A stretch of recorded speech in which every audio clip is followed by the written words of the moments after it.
Hello everyone, welcome to my battle analysis for week 1 of the Castelia Battle Network. This week we are up against Josuke's Butt and the Philadelphia Finizens. So you can see the matchup on team preview here.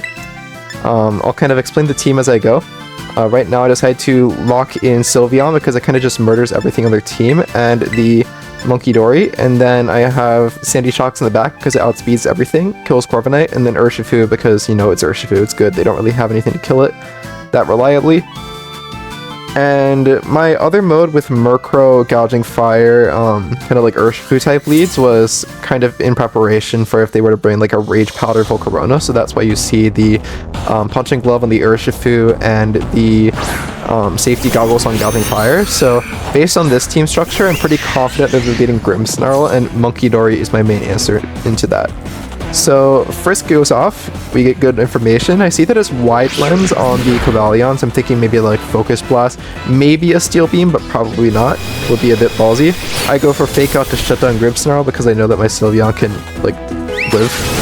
And I go for Hyper Voice, and we see that the Grimmsnarl just drops in one hit, so I'm guessing this doesn't have like a lot of Spidef on it or anything.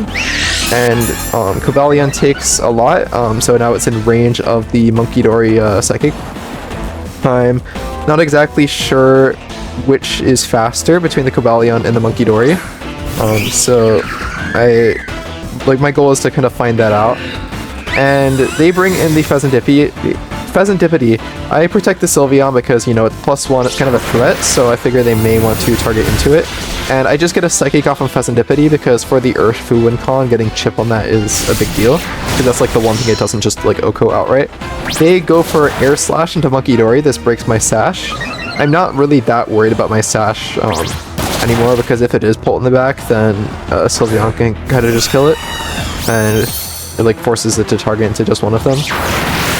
And I find out like the previous turn that I am actually faster than the Cobalion, so even though they get the beat up off, then I just kill it with Monkey. And they switch their Pheasantipity into Corviknight this turn, so I just locked a Psyshock into that slot, and obviously I don't do that much to Corviknight, but now it's over because they have to bring back in Pheasantipity.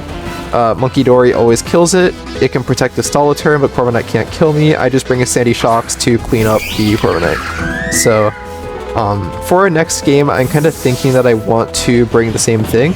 As I mentioned, a lot of my other mons were geared towards different sorts of prep that they could bring, and while I could adjust, I feel like I don't really need to. I'm expecting that they're probably going to bring something along the lines of like Pull or Azelf or both, because Munkidori outsped their whole team, and they're probably going to want to adjust for that.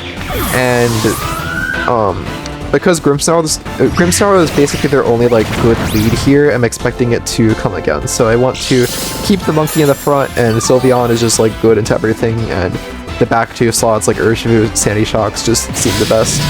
I didn't even have to bring the Urshifu out here, so they can't really adapt to knowing whether I had the Urshifu or the Gouge in the back. So yeah, that's kind of my thought process going into game 2. But overall, went to plan, game 1.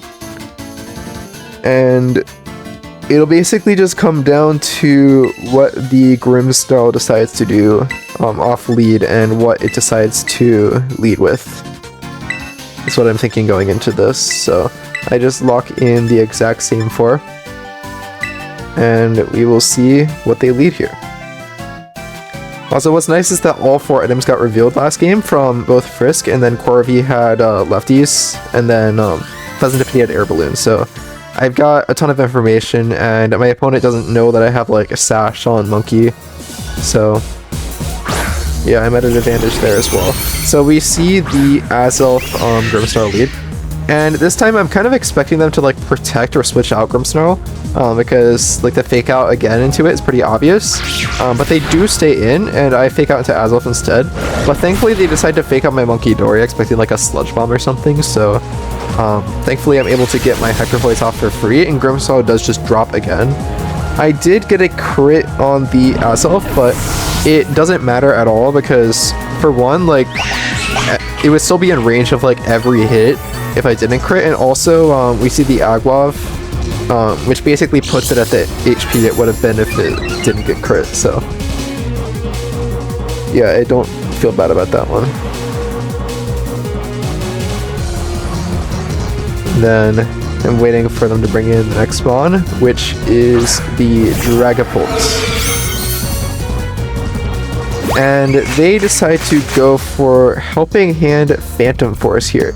So I'm not exactly sure which slot they targeted into, but I am confident that my Sylveon lives.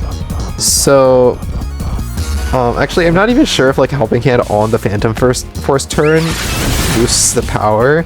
Like, if it does and they're like choice band, then maybe Sylveon drops to this.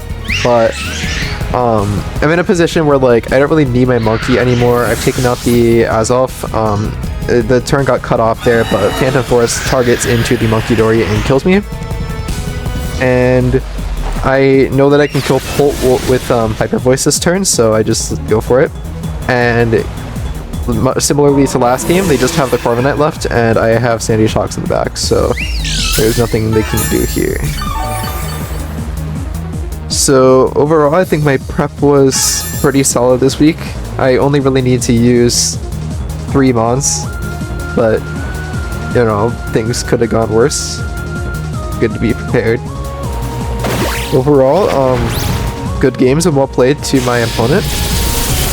And I will see you in the next week.